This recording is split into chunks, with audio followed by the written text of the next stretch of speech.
한국 불교는 그 불교 중에서도 선불교라고 하는 이런 그 불교의 그런 이제 우리는 그 종지 뭐라 그러지 오더라고 합니다. 영어로 표현하면 오더. 그래서 조계종의 종지, 가르침, 지향점을 가르치는 것이 대한불교 조계종의 특징인데 이것을 영어로 조계 오더라고 합니다. 시킨다는 거죠. 이렇게 해. 이런 내용으로 해서 이제 선종의 특징은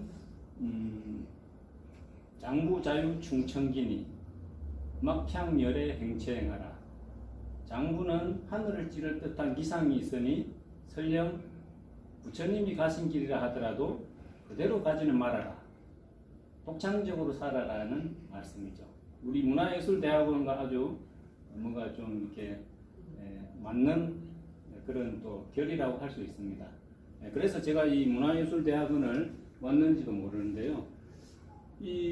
그 출가를 하다 보면은 이제 많은 새로운 문화를 배우게 되는데 그 속에서 연불이라는 걸 외우고 가르치고 또 연습을 많이 하게 됩니다. 그래서 그걸 이제 전에 처음에 행자실에 가면 저 스님 될래요 그러면은 옷 다 갈아입히고 이렇게 이제 머리는 아직 깎이지도 않은 상태에서 반야심경 외우세요. 뭐 일주일 내로 외우세요. 천수경 뭐 보름 내로 외우세요. 이렇게 해가지고 막 외우면은 법당에 가서 이렇게 이제 시키거든요. 목탁 주면서 일정 시간을 주면서 신묘장구 대다라니 나무라 다나다라야야 나마갈야 바로 이제 세바라야 무지 사다바야 무슨 뜻도 모르면서 막 하는 거예요. 이렇게 하면은 정말 이렇게 스님 노릇을 잘 하는 걸로 그렇게 믿고 또 이렇게 하면은 부처님께서 많은 도움을 주시리라고 믿고 그런데 하다 보면은 굉장히 이제 그 뭐랄까 우리 저기 예술계에서는 신명이라고 합니다.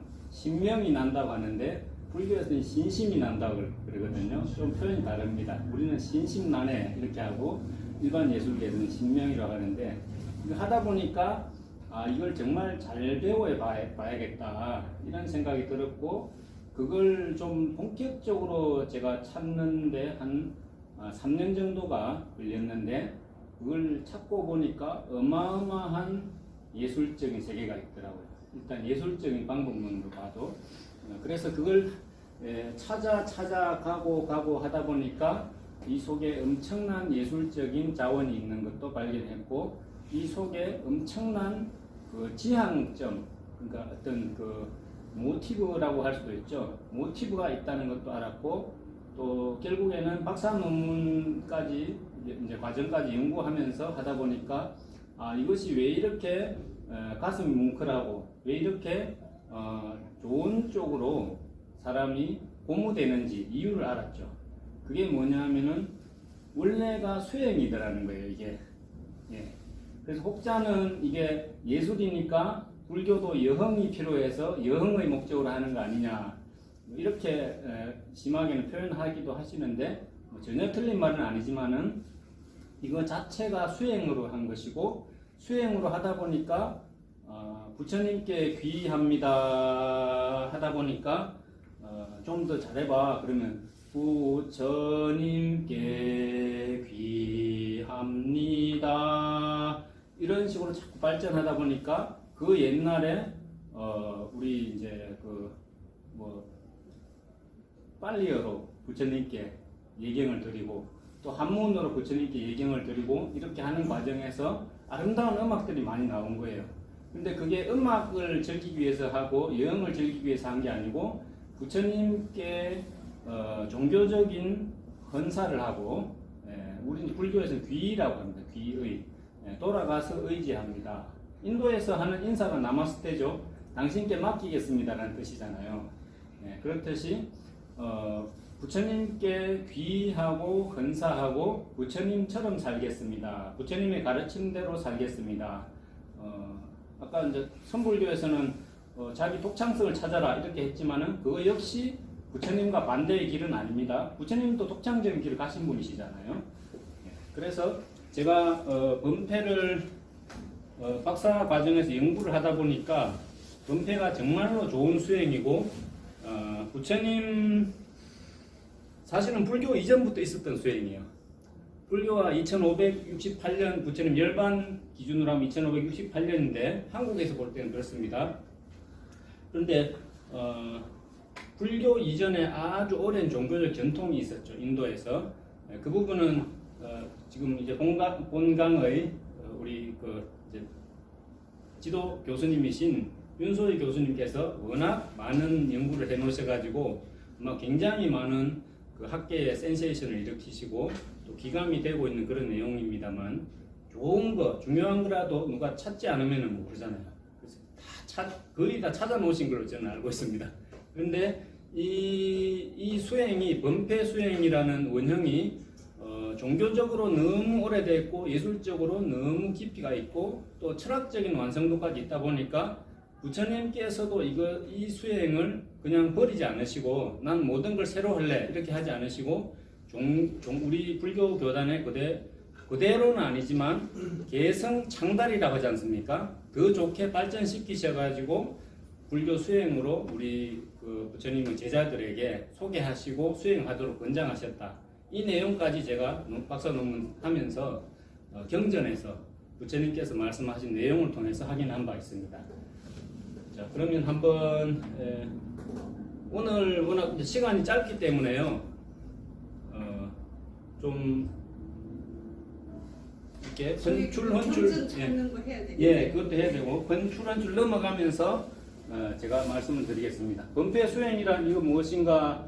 저는 우리 원래는 태고종 또 이제 오송강 스님이라는 아주 뛰어난 스승님께 배웠고 또 24살 때 또 인자 묵자 조계종 의장 지금 현재 의장이신 임묵 스님께 배웠고 또 여기 우리 한국 그 범패 음악의 뭐랄까 그 큰 스승이신 박송암 스님의 가르침을 그대로 개성하신 동희 스님이라는 분께도 또 범패를 오랫동안 배웠습니다. 그래서 이 내용을 보시면은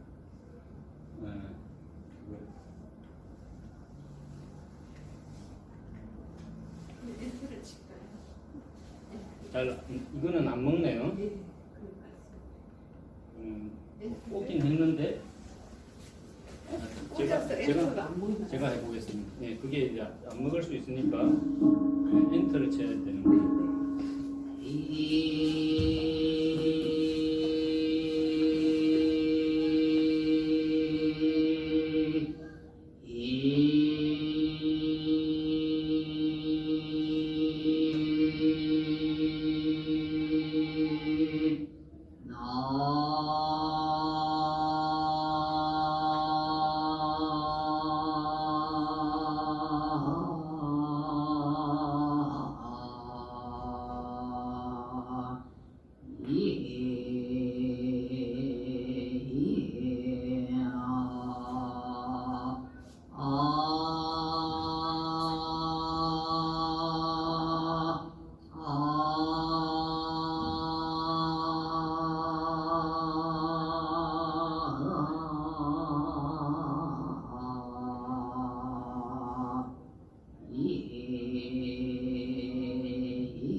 예, 이게 처음 들어보시죠?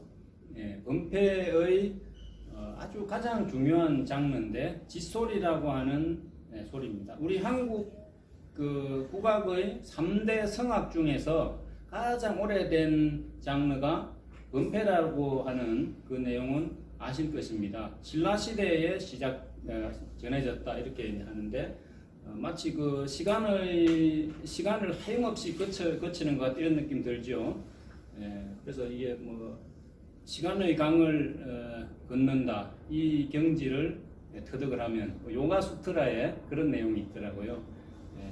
혹시 시간의 강을 건널 수 있을지 모릅니다. 우리가 시간의 강을 건너면 생사를 초월하는 거거든요. 시간에 의해서 지배당하는 목숨이니까. 그런 저는 힌트를 많이 얻었고요. 이 짖소리를 통해서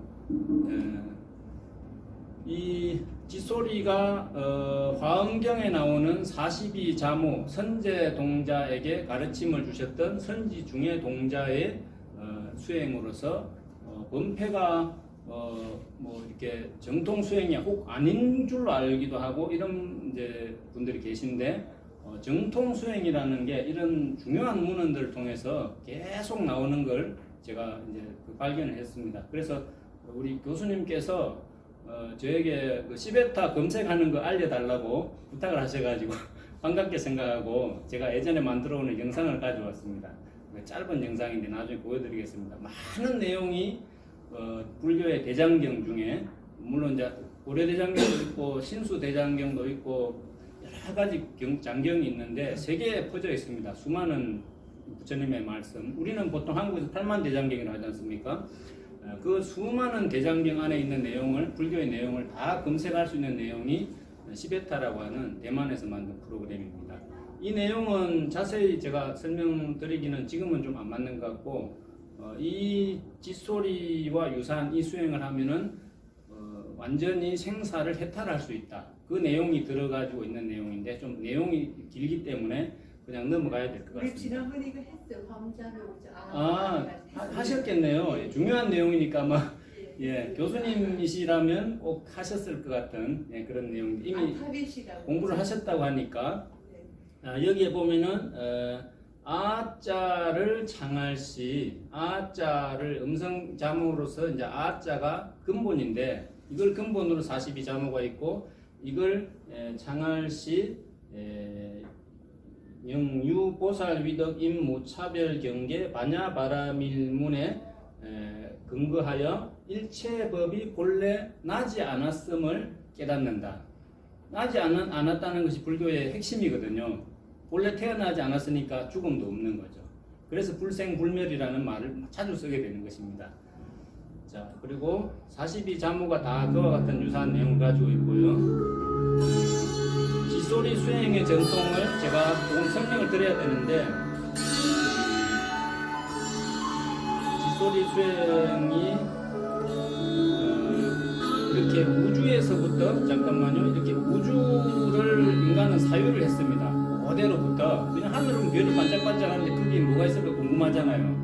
그리고 또 비가 오면 막 우웅 쾅쾅하고 번개치고 두려움을 주잖아요. 그래서 저 위에는 뭐가 있을까 이거를 갈릴레오 이런 분들 물리학자들만 한 게 아니고 우리 인류의 선조들은 다 고민을 한 거예요. 저도 어릴 때 우주를 고민했습니다. 제 나름 인간은 왜 죽어야 되나 엄마 무릎에 배곤 누워가지고 인간은 왜 죽어야 되지 저 하늘 끝에로 가면 누가 있을까 이런 생각을 모호한 두려움을 가지면서 계속 사유를 하게 되더라고요.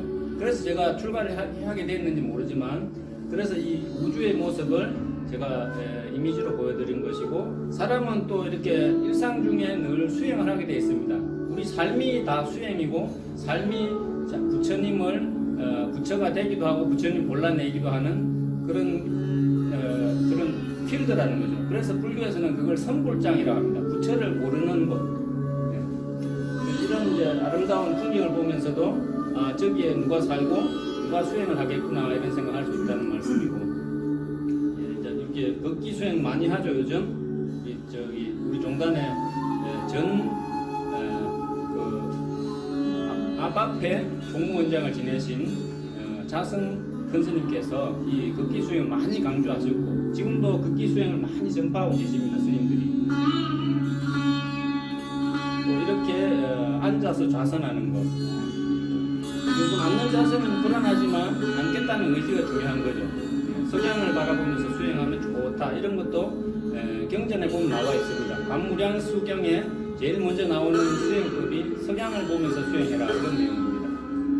굉장히 생활적이죠. 이거는 우리가 음성을 낼 때 그 음성들이 각 데시벨별로 우리 두뇌에 어떤 영향을 미치는가. 지금은 이제 과학의 시대이기 때문에 이런 수행이 다 우리 인체와 정신에 골고루 영향을 미쳐왔다 하는 이런 내용을 제가 잠시 이제 그 그림을 저 박사 논문 할 때 우리 교수님께서 제 소개해 주셔가지고 이 그림을 쓴 건데 저도 사실 이 분야에 대해서 자세히는 모릅니다.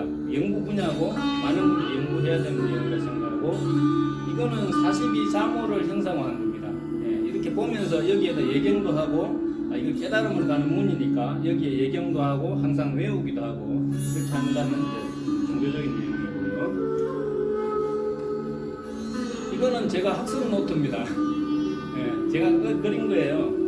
예, 22살 때 이렇게 그려가지고 지하철에서도 외우고 걸어가면서도 외우고 자다가도 생각나면 꺼내서 도시락거리 꺼내서 보고 그래서 이렇게 계속 골몰하면은 잘 될 수 있다. 예, 저는 외우는 거에 대해서는 어느 정도 좀 힘을 얻었다고 생각합니다. 이거 보면서 그래서 이건 이제 아마 제가 죽고 나면은 제 후손들이 아마 소중히 여겨야 될 거예요. 제가 제일 공부를 어떻게 보면 집요하게 했던 그 흔적이기 때문에 매 페이지마다 다 이런 그림이 있고요. 맨 마지막에 보면은 우리 학교 다닐 때 서클 동료들이 제가 병원에 아파 누워 있을 때 다녀갑니다 하고 거기다 낙서해 놓은 것도 있습니다. 제가 자고 있었나 봐요. 이거는 이제 여기에 음이라는 내용이 있죠.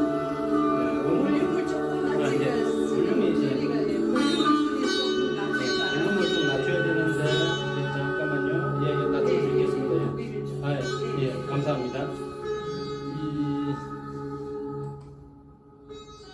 이 부처님의 정답, 부처님의 깨달음에서 불교는 시작이 되었다고 봐야겠죠. 여기 보면은 부처님의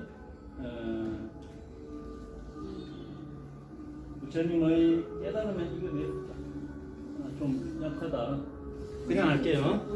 예, 부처님의 깨달음에서 불교는 시작이 된 것이다 이렇게 볼 수 있을진데 불교를 사람은 말을 안 하면 모르잖아요. 그래서 부처님께서 그걸 다 설명해 주신 게 부처님의 설법이고 부처님께서 아름다운 음성을 가지셨는 걸로도 유명합니다. 그래서 부처님의 32상이라는 그 가르침의 또 인도 전통의 미학적 관점이기도 하고 부처님의 신체적 특징이기도 한데 거기에 꼭 부처님은 가릉비행가와 같은 범음성, 우주의 소리를 가지셨다 이렇게 찬탄을 하거든요. 그래서 이 세 가지가 아주 연결성이 있습니다. 그래서 범패를 부처님의 설법이라는 뜻으로 범음이라고 하기도 하고 부처님의 음성 그것을 모방하는 것이라고 해서 범음이라고도 하고 그 두 가지 다 부처님의 가르치신 내용이나 부처님의 그 설법하신 아름다운 음성이 전부 부처님의 정각에서 나왔다.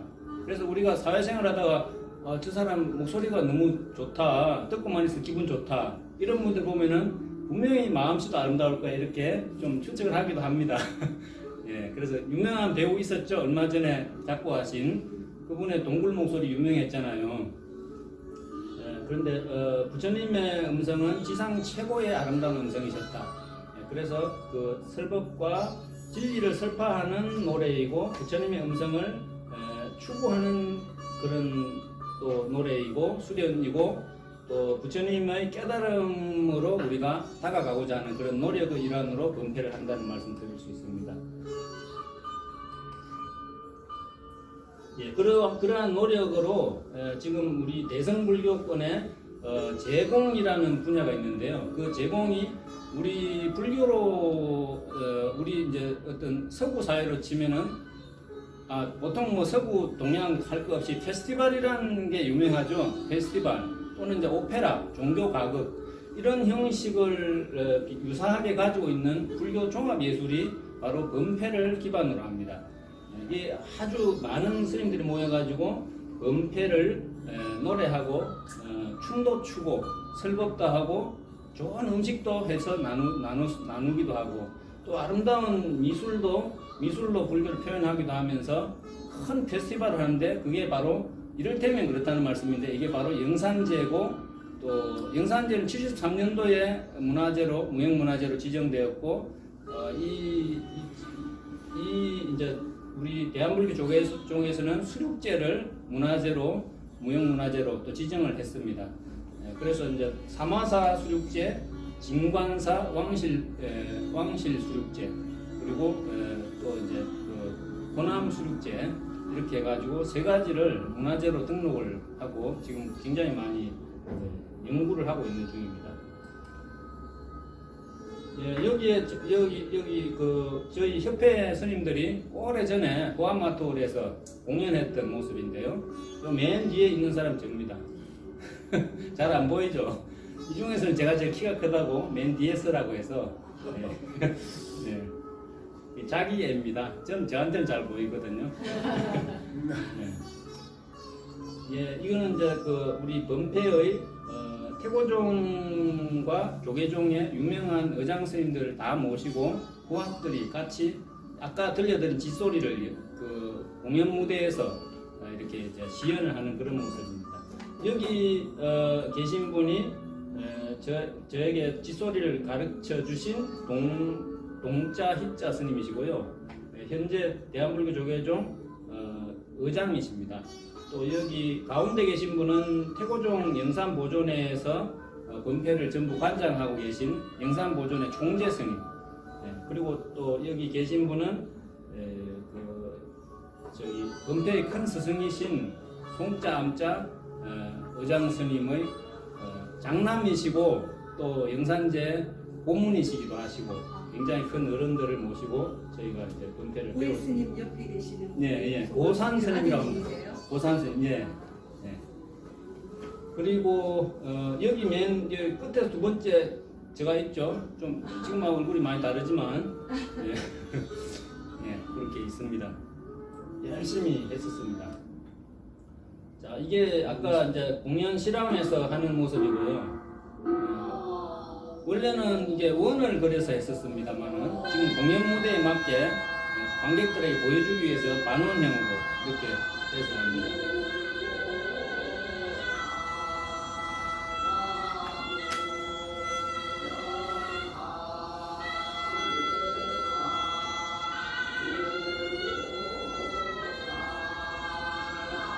좌중을 이렇게 둘러보시죠. 잘 맞추고 있나. 이렇게 획일되지 않게 직접 살피시면서 의장 스님께서 진두지휘를 하시는 모습입니다.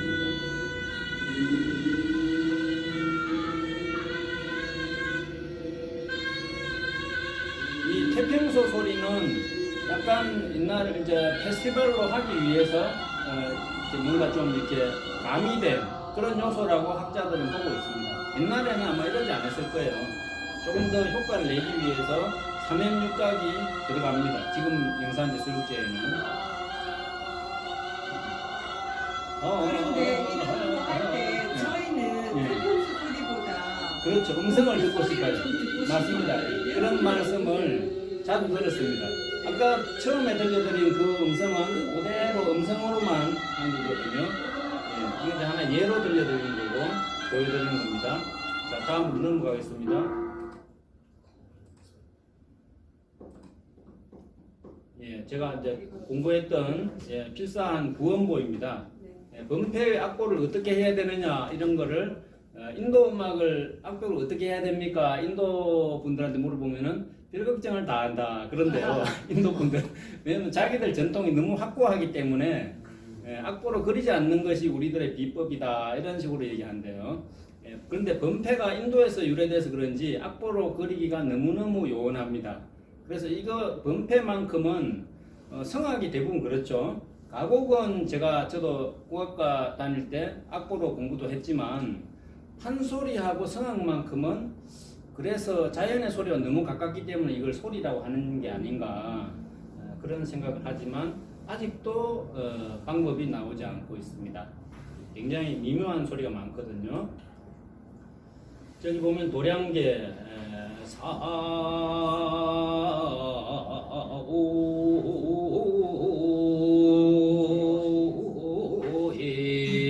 이렇게 해서 삼보 전룡 강차지, 삼보와 전룡께서는 이 도량에 내려와 주소서 이걸 이렇게 번패로 노래하면서 스님들이 너울너울 춤을 춥니다.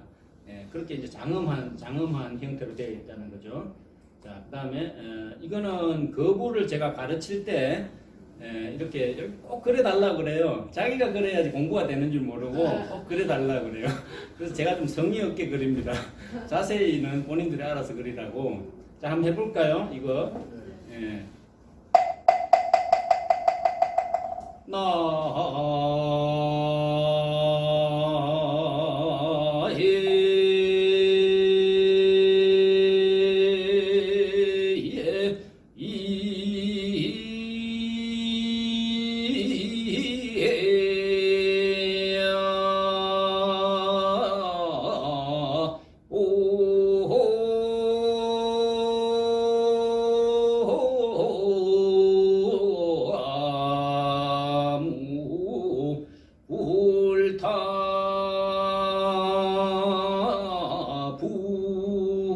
부중 광림법회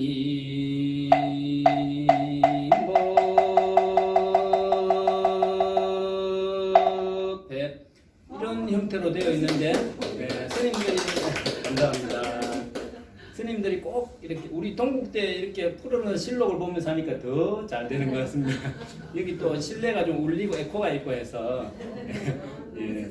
그런데 이 꼭 스님들이 이제 다 배워가지고 수십 년 된 공력으로 합창으로 꼭 합니다.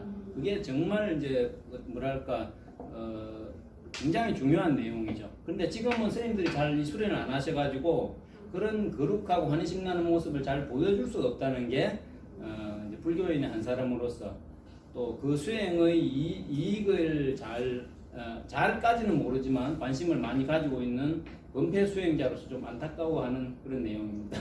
요즘 분들은 다 너무 바쁘신 것 같아요. 그래서 옛날에 이게 하염없이 하는 이런 수행을 좀 많이 하셨으면. 끝까지 계속 이런 스타일이에요. 내용이 엄청나게 많아요. 예, 정말. 스님께서 명상음악 좀 관심 생기고 스님을 소개해달라 했는데 그게 그러세요? 아니라 오늘 스님을 네, 배우면 제가 되겠어요. 이따 갈 때 명함 드리고 갈게요. 저하고 소통을 좀 하셔야겠어요. 예, 그래서 아까 제가 처음에 들려드린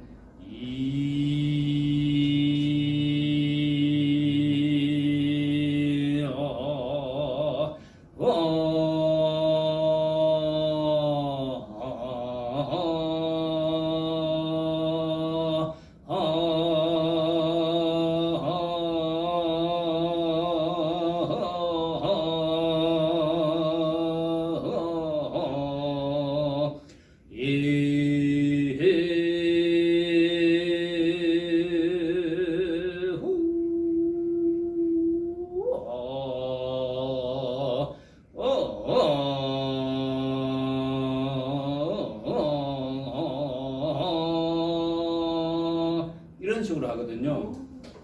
제가 이 소리 처음 들었을 때 되게 궁금하더라고요. 무슨 소리가 저렇게 멋있노? 예, 막 진짜 토성이 제 옆을 막 기절을 지나가는 것 같은 우주 공간에 있는 것 같은 느낌 들고 그게 제가 이 범패를 연구를 하게 된 하나의 이제 원동력이 된 것 같아요. 왜 저렇게 소리가 또 아까 했던 거하고 다르죠? 다른 이유를 찾은 거예요. 예, 그게 왜 다른가? 중요합니다. 좀 이따 말씀드릴게요. 그게 예, 이게 범패 수행의 시스템입니다. 이게 이거는 이제 짓소리, 인성 이런 거는 여기 바로 이게 나오네요. 범패 수행의 시스템은 어떻게 되어 있느냐 하면은 범패 수행은 짓소리와 헛소리로 되어 있는데 짓소리는 조금 전에 해드린 그런 스타일로 하는 거고 마치 명상하는 소리 같죠. 명상하고 깊은 선정으로 심연의 세계로 들어가는 소리가 나잖아요. 이 소리는 저는 아마 확실하게 장담하기는 아직 이르지만 화엄 42 자모와 같은 이런 수행, 이거 화엄 42 자모에도 음성 공명이라 나와 있지 않습니까? 예, 이런 그 수행에서 비롯되었을 것이다. 그리고 근래에 소논문 쓰다가 그것도 몇 년 전이지만 근래에 소논문 쓰다가 영산제와 같은 다양한 수행 스타일이 있는 거기에서 제가 수년 동안 모르고 수행했던, 모르고 배웠던 그 하나의 형태에서 완전히 힌트를 얻어냈죠. 예, 그래서 이게 자모에서 비롯된 수행이다. 그리고 막 이제 시베타 뒤지고 하다 보니까 인도에서부터 대승불교 경로를 통해서 명확하게 다 전해졌고, 대만에도 명확하게 그 수행이 있고 또 문헌으로 많이 있고 한데 우리 한국 불교가 너무 고생을 많이 했어요. 예, 임진왜란도 겪고 또 조선왕조 500년도 겪고 또 일제 36년도 겪고 이렇게 하다 보니까 그걸 일일이 다 중요하게 언급하고 선양할 만한 시간이 없었던 거예요. 그래서 문헌이 중요하구나. 문헌하고 음악은 저는 타임캡슐이라 생각하거든요. 이유를 몰라도 하잖아요, 사람들이. 그래서 그걸 다 찾다 보니까 그런 중요한 내용들이 다 이렇게 신경세포들처럼 지금까지 전해 내려오고 있구나, 이런 생각을 했었습니다. 여기에 보면은 그 짓소리 수행은 선정의 수행이에요. 그걸 하면서 직접 깨달음을 추구하면 안 된다 그러지만 하다 보면 추구하게 되잖아요. 구하는 마음이 있는 거예요. 근데 구하는 마음이 없어야 된다고 하지만 어쨌든 선정을 수행하는 소리이고, 그걸 통해서 저도 한참 때, 정말 한참 젊을 때 열렬하게 이 수행을 할 때 아침 9시에 시작해가지고 밤 9시까지 쉬지 않고 했던 적이 있어요. 저는 그게 바로 이제 삼매라고 생각하거든요. 삼매가 별거 아니에요. 뭐 별거긴 하지만 설명은 쉽게 해야 되는데 한문으로 하면 심일경이라고 합니다. 심일경. 마음이 하나의 경지로 또렷이 모아진 것. 그걸 삼매의 경지라고 하거든요. 제가 그렇게 하니까 12시간을 할 수 있었던 거예요. 그게 안 되면은 못하죠. 힘들어가지고. 그래서 삼매 수행을 저는 리얼하게 그 범패를 통해서 체험을 했다고 스스로 생각을 하고요. 물론 그보다 훨씬 더 수승한 삼매의 경지는 무한히 많을 거라고 생각하지만 범패를 통해서 이런 소중한 체험을 했다, 이렇게 생각을 합니다. 그리고 수행을 하는데 절대 게으름 부려서는 안 되겠구나. 그때 제가 정말 잘했던 게 너무 열심히 했거든요. 네, 너무 열심히 정말 굴하지 않는 마음을 하다 보니까 그렇게 되고 힘이 안 들면서 시간이 훅 가더라고요. 그러면서 그리고 제가 전부 다 이렇게 타이밍을 했습니다. 카운팅을 했습니다. 한곡 하면은 한 곡 하면은 15분, 두 곡 하면 30분, 네 곡 하면은 2시간이잖아요, 벌써. 이런 식으로 해서 12시간 했던 게, 근데 그게 카운팅 하는 게 전혀 번거롭지 않아요. 그래서 절하면서 이 카운팅을 해도 절하는 수행에 번거롭지 않기 때문에 3000배도 하는 거 아닌가, 그런 생각도 합니다. 자, 여기 근데 제가 이제 설명을 좀 드려야 되는 게, 석가모니 이 발견이 정말 저한테 획기적인 발견이에요. 이거 시베타 찾다 보니까 제가 전생부터 뭔가 인연이 있었는지 이 내용이 너무 친숙한 거예요. 근데 그거는 제 개인적인 소회고, 여기 석가모니 부처님께서 전생에 수행을 하셨는데, 전생에 불사불이라는 부처님을 만나서, 제가 간단하게 서머리 해드릴게요. 그 불사 부처님을 만나서 너무 기쁜 나머지 두 손을 합장하고 한 발을 든 채로, 그걸 계족 수행이라 그러거든요. 일종의 고행 수행인데, 한 발을 든 채로 한 발로 서서 부처님을 찬탄을 하기를 일주일 동안 쉬지 않고 하셨대요. 그리고 그때 그 수행이 끝나고 나니까 불사 부처님께서 말씀하시건데, 여기 넘어가면은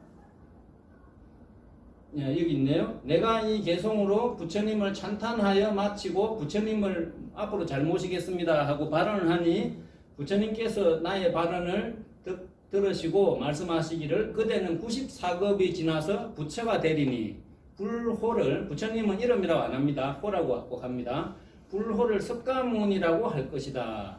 내가 저때 수기를 얻고 성불한다는 약속입니다. 정진하여 계속해서 공덕 키우기를 포기하지 않고 무한히 하던 중에 한없는 세월 동안 범천, 우주의 왕, 제석천, 하늘의 왕, 또 전륜성왕, 이 온 세계를 무력을 쓰지 않고 지배하는 왕, 이런 등류의 왕이 되었다. 그리고 그 선업의 인연공덕으로 인해 나는 4가지 변제를 부족하게 되어 나와 대론하여 이기는 이가 단 한 사람도 없었으며 나는 무상정각을 이루었으며 위없는 법륜을 굴리게 되었느니라. 부처님께서 자부심이 어디에 있는지 알겠죠? 바른 말씀, 올바른 진리를 설파하시는 것을 최종 궁극의 목표로 삼고 계시는 거예요. 이게 뭐 내가 싸워서 다 이겼어 이런 내용이 아니고 예, 정말 부처님께서는 올바른 말씀을 하신다. 그 말씀을 여기에 불사불로부터 수기를 받고 그 수기를 받은 이유가 부처님을 찬탄한 거예요. 우리는 찬탄하면은 뭐 칭찬하면은 뭐 아부하지 마 뭐 이렇게 할 수도 있지만 그런 차원이 아니라 정말 바른 마음, 거짓없는 마음으로 찬탄하는 것은 최상의 수행이라는 것을 경전에서 무수히 보았습니다. 저는 관심을 가지고 보니까 무수히 보이더라고요. 예, 그래서 이 찬탄하는 내용이 선정 수행을 하면서 찬탄을 해야지 성불을 한다. 그리고 초고속으로 빠른 속도로 한다. 그런 내용이 있습니다. 그 경전에 다 있더라고요.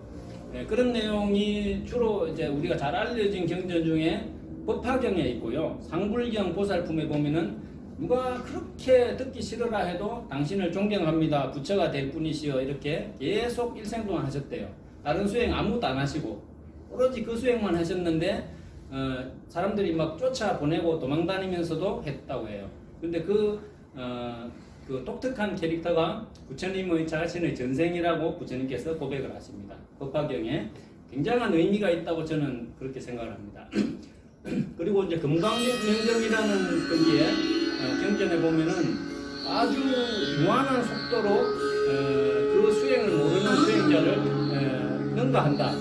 이 찬탄하는 수행을 하면은 그렇게 부처님께서 아주 그냥 누누이 고구정정하게 그 말씀을 하시고 계세요. 찬탄을 해야 한다. 이 말씀을.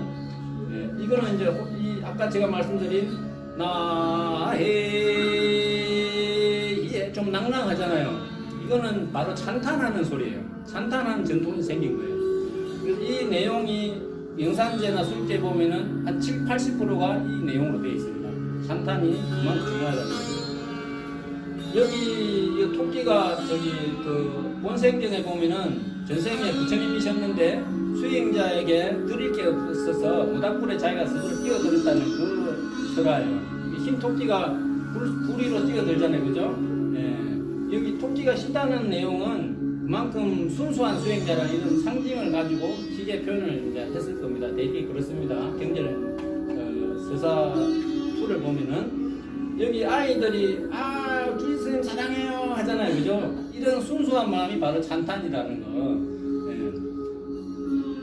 자, 이런 여기에도 보면은 부처님께서 다른 세계에서 또 부처님께 수기를 받으셨는데 연등 부처님께 수기를 받았는데 어떻게 해서 받았느냐? 부처님이 진흙탕 위를 걸어가시니까 사람들 환영을 받으러 걸어가시니까 해드릴 게 없으니까 자기 머리를 땅에다 깔아드렸다.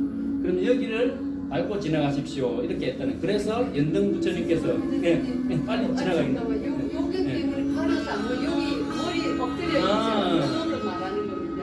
예, 석가모니 부처님의 전생 수행의 이번에 참고로 이번에 보스턴에서 이제 제가 큰 스님들 모시고 가서 보스턴에서 85년 만에 다시 환수해온 부처님 사리 중에 연등 부처님 사리가 있었습니다. 근데 그 이제 불사리와 법신사리로 나눕니다. 왜냐하면은 거기에 3분의 부처님 사리가 계신데 2분의 부처님은 역사적으로 증명할 길은 없는 부처님이거든요. 아득한 세월 이전에 경전에만 등장하는 부처님이신데 거기에 공안이 되어 계세요. 그 연등 부처님하고 가섭 부처님께서 그래서 가섭 부처님은 아주 정말 급초의 부처님이시고 연등 부처님은 석가모니 부처님께 수기를 주신 내용인데 왜 그렇게 고려 최대의 사찰에 회암사에 그런 사리가 모셔져 있을까? 시대타에도 가도 그게 이제 이렇게 그 경전 제목을 입력한 지금 스님 무념하니까 무념이 들어간 경전 내용이 쭉 나오잖아요. 근데 쭉 나오고 그 중요한 게 중요한 기능이 무념이라는 내용이 전부 노란색으로 반전돼서 나타납니다. 네. 그래서 전부 지도 보듯이 거기에서 찾아서 이제 여기에는 어떤 내용, 무념에 대한 어떤 내용이 있는지 문장의 내용을 자기가 이렇게 해독을 해봐야 돼요. 해독을 해보면은 자기가 찾는 내용이 거기서 많이 나와요. 보통 검색어가 일치하면은 다른 내용이 많겠지만 그 중에 거의 뭐 이렇게 한 4~6개만 찾아보다 보면 자기가 원하는 내용이 있더라고요. 네. 예, 그래서 많이 도움을 받았죠, 제가. 그럼 선생님 같은 경우는 종적이잖아요. 종적을 거기다 치면 그 종적이 있는 경전이 쭉 나오겠죠. 그런 식으로. 그렇죠. 그렇게 우리 활용하고 그게 또 어느 경전인지 그 표가 있거든요. 그 표에다가 뭐 세세한 거 빼고 딱 핵심 그거만 딱 요약을 각주에 넣으면 된다. 스님 지금 그 말씀하신 거죠. 네. 그리고 우리 온라인 이용할 때도 검색어 설정이 중요하잖아요. 네. 검색어 설정을 잘하면은 빨리 찾듯이 그런 감각으로 활용해서 합니다. 네. 네, 그러면 오늘 여기까지. 아니 그거 아까 예, 뭐 그거 뭐요? 봉쇄하다가 다 아, 못하셨잖아요. 그거.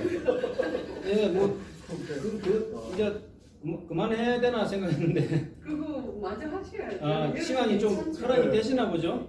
아, 그러면은 제가 하던 거가 또 사드릴 수 있습니다. 네, 제가 하던 거가 네. 아까 이제 이런 내용인데 찬탄이 중요하다 그랬지 않습니까? 네. 이 찬탄에 대한 제가 재미난 내용을 경전 하나 찾았어요. 네. 그게 뭐냐면은 저기 부처님과 부처님 제자 일행들이 이렇게 이제 길가에 서서 하늘을 보면서 구경을 해요. 네. 네, 다음 뵐게요. 야, 저기 천신들한테 지금 아수라 군대가 쳐들어왔다. 전쟁 구경하시는 거예요. 근데 거기에 경전에 뭐라고 되어 있느냐면은 아수라 군대가 쳐들어오자 수비라라고 하는 하늘의 장수가 네. 그 신통을 써가지고 순식간에 제압을 해서 4개의 군대를 조직해가지고 순식간에 제압을 해서 그 아수라가 황급히 도망을 가버렸다. 그래서 아수라 궁으로 장엄하게 도망을 쳤다. 그 장면을 보시고 부처님께서 그대들은 보았는가? 이제 훈계를 하시는 거예요. 저 하늘의 천신들도 그대들처럼 머리도 안 깎고 계율도 안 지니고 가사도 안 입고 살지만 정진을 저렇게 열심히 해가지고 신통이 저렇게 뛰어나다. 그런데 그대들은 머리도 깎았고 가사도 입었고 출가해서 계율도 받아 지니는 신분인데도 그대들은 어떻게 정진보다는 찬탄만 열심히 하느냐 이렇게 말씀하세요. 여기서 저는 희망을 찾았죠. 찬탄을 강조하시는 내용은 아니지만 찬탄이 정진과 더불어 그 시대의 문화였다는 것을 말씀하시는 거예요. 그걸 반증할 수 있잖아요. 근데 제가 했던 추리에 읽으면서 이거 정말 이거 이랬으면 좋겠는데 했던 그 말씀을 부처님께서 결론적으로 말씀을 하세요. 정진도 열심히 하고 찬탄도 열심히 하는 것이 올바른 출가의 법이니라. 그래서 찬탄을 결국 찬탄은 뭐 공양도 받고 스님들이 또 어떤 사람이 수행을 잘한다 하면 또 찬탄하고 공양을 바치면 이 공양 받은 사람 정말 천상에 태어날 거야 찬탄하고 많은 이게 있는데 찬탄이 좀 더 수월했나 봐요. 그러니까 스님들이 찬탄을 많이 하고 있는데 진지한 수행을 좀 게을리 하셨던가 보죠. 그러니까 어찌 찬탄만 열심히 하고 정진을 게을리 하느냐 이렇게 하시면서 찬탄과 수행을 균등하게 하는 것이 올바른 출가의 법이니라. 그리고 제가 조사하면서 쭉 보니까 그동안 봐왔던 내용들이 경전에 있는 그게 서사 구조나 이런 거 보면은 인도 영화도 보면 그렇잖아요. 인도에서 만든 영화는 수시로 춤을 춰요. 그 문화가 아마 이런 찬탄 문화에서 비롯됐을 것이다. 연관성이 있다는 걸 저는 이제 그렇게 추리를 하죠. 그리고 이 찬탄 문화는 인도 불교 이전에도 문화가 그래 있었는지 모르겠지만 분명히 불교에서 수용을 했고 수용을 했다는 것은 불교 경전의 서사 구조를 보면 너무나 명확합니다. 찬탄이 많이 나오거든요. 그게 지금 불교 교단에서 하고 있는 개송이에요. 개송, 가타. 네, 그렇죠, 그렇죠. 이제 제 박사 논문에 보면 여러 가지 이제 법문의 스타일이 있는데 거기에 보면은 찬탄해서 말씀하시는 이런 내용이 경전에 많이 소개되고 있고 부처님의 설법의 방식이 여러 가지가 있거든요. 한 10가지가 있는데 그 중에서 찬탄이 중요한 내용이고 찬탄을 많이 하면은 빨리 성불을 한다. 그 건강명경에 보면 어떻게 되어 있느냐면은 100대급 동안 이 수행을 하지 않은 수행자가 수행을 한 것을 찬탄을 수행하는 수행자가 금방 초월을 한다. 이렇게 되어 있어요. 그러니까 100대급 동안 하고도 성불을 초월당하는 것은 뭐냐면은 안 된다는 말씀과도 같은 거예요. 찬탄을 하지 않으면은 성불을 안 한다, 성불을 못 한다, 이 내용과도 같다고도 유추할 수 있는 거예요. 그래서 법화경에 부처님께서 그렇게 아주 독특한 상불경 보살과 같은 그런 전생을 회고하시면서 찬탄을 강조하신 거다. 저는 그렇게 생각하고, 그래서 이 찬탄을 하면서 이렇게 이제 짓소리 수행을 하고, 짓소리 수행을 하다가 또 찬탄을 하고, 또 춤도 그렇게 되어 있습니다. 나비무는 이렇게 하거든요.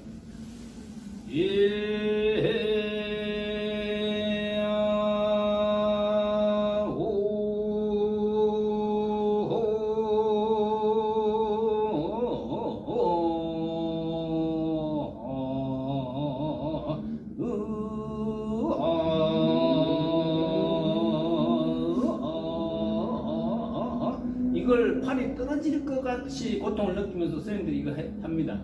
왜냐하면 이게 선정의 수행이기 때문에 선정과 같은 몸짓으로 하기 위해서 소리도 선정, 몸짓도 선정을 일체적으로 해서 수행을 하는 거죠. 이걸 이제 저는 그 자모 수행, 뒷소리 수행의 작법이라고 이렇게 보았고요. 가까이 보니까 진짜 수행이다, 그죠? 나비 이거를 이제 사방요신이라 해가지고 하나, 둘, 셋, 넷, 둘, 셋, 넷. 우리 기초 이제 수행할 때 셋, 둘, 셋, 넷, 넷, 둘, 셋, 넷, 하나, 둘, 셋, 넷, 둘, 셋, 넷, 셋, 둘, 셋, 넷, 넷, 둘, 셋, 넷, 하나, 둘, 셋, 넷. 하나, 둘, 셋, 넷, 둘, 셋, 넷, 셋, 둘, 셋, 넷, 넷, 둘, 셋, 넷. 박자는 좀 리드미컬하게 되지만은 계속 반복하고 있기 때문에 굉장히 느린 동작이거든요. 그걸 또 저희 그 의장님께서는 스님은 너무 많이 움직인다. 그거보다 훨씬 덜 움직여야 된다. 그러시거든요. 근데 저는 지금 좀 보여드리기 위해서 이제 형태를 좀 갖춰서 하는 거고 굉장히 미세한 움직임을 해요. 중중동이라고 하죠. 자기가 움직이는지 자기도 헷갈릴 정도로 그렇게 합니다. 그래서 이걸 어떤 스님들은 거의 안 움직이는 것처럼 보여요. 이렇게 안 움직이지는 않겠지만 그렇게 이렇게 하거든요. 그래서 이거는 분명히 이게 선정의 수행이다. 그리고 찬탄으로 할 때는 놀라울 나비 같은 몸짓을 합니다.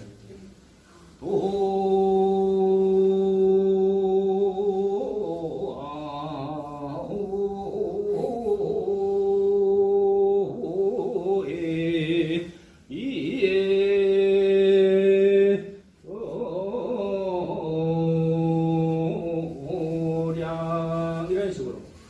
이거는 놀라울 하니까 이제 동중정이죠. 동중정. 근데 이렇게 딱 하는 것은 그야말로 정과 동이 아주 균등하게 되어 있는 그런 형태의 수행이다.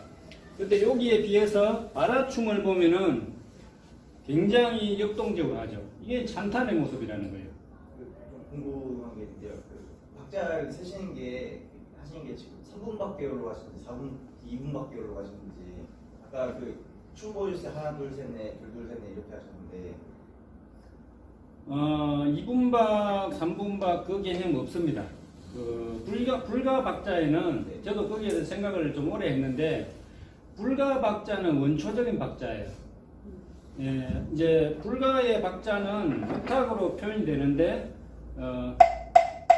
이건 일자고 그 다음에 이거는 앞에는 천수박이라고 천수박. 전구 없이는 수리수리마 수리수수 일자박이에요. 근데 이 연불박은 춤곡 같아요. 덩실덩실덩실덩실덩 이등이 있잖아요. 박자 속에 이렇게 되어 있는데 이 기초적인 이제 연불할 때는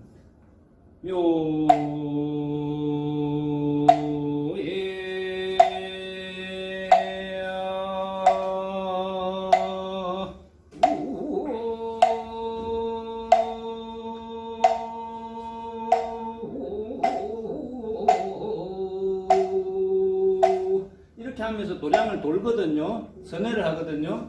이때 박자에 길고 느림만 있지 이 그 몇 분으로 나눠서 하는 이런 개념이 없다는 거죠.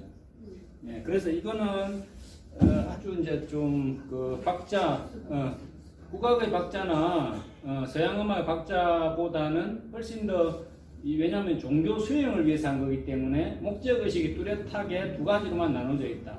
예, 그리고 그 대신 빠르기는 얼마든지 빠르게 할 수도 있고 느리게 할 수도 있습니다. 예를 들어 반야신경 할 때 마하반야바람이다 신경관자재고사링 신반야바람이다시 주전홍계공도 이렇게 할 수도 있고 마하반야바람이다 신경관자재고사 이런 식으로도 할 수 있는 거예요. 그러니까 소리 그 빠르기 차이가 훨씬 많이 나는데 이건 의지에 따라서 상황에 따라서 그걸 이제 견기이작이라고 하거든요. 견기이작.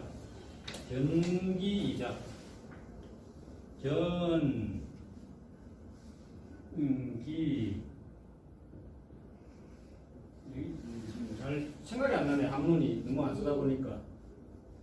이작. 이게 뭐냐면은 이게 깃털이라는 뜻이거든요. 어떤 분들은 이게 근기라고 말씀하시는데 뜻은 통하지만은 여기에서는 시츄에이션이라고 보는 겁니다. 상황을 보고 지어간다. 자, 무엇을 짓느냐? 그래서 작법이라는 말이 있잖아요. 건폐에. 일반적으로 작법이라 하거든요. 춤도 작법이라 하고 목탁도 다 작법이라 하는데 이 상황을 보고 한다는 거죠. 상황에 맞춰서. 예, 그래서 이게 디스코 박이다 뭐 이런 뭐 차차차 박이다 이런 게 없는 거예요. 여기는 우리 한국 국악으로는 국거리 장단 이런 게 없는 거예요. 예. 그러면은 아까 짖소리나 이런 거는 그냥 그 가락 자체로 그냥 외우시는 거예요. 템포 같네. 그렇죠. 예. 그리고 지소리는 그 박이 없다고 무박이라고 이렇게 아주 단언하시는 학자분들 계세요. 박이 없다. 근데 저는 박이 없다고는 생각하지 않는데 원초적인 느림은 있잖아요. 우리 우주 공간에도 지구 자전과 공전에 빠르기가 있잖아요. 느리고 빠른 차이만 있을 뿐이지 그 자체가 이미 박이라는 저는 생각을 하거든요. 예, 지구의 자전과 뭐冥王성의 자전이 다르듯이 그런 자연의 형태 자체가 이미 박의 어떤 모티브다. 저는 그렇게 생각하거든요.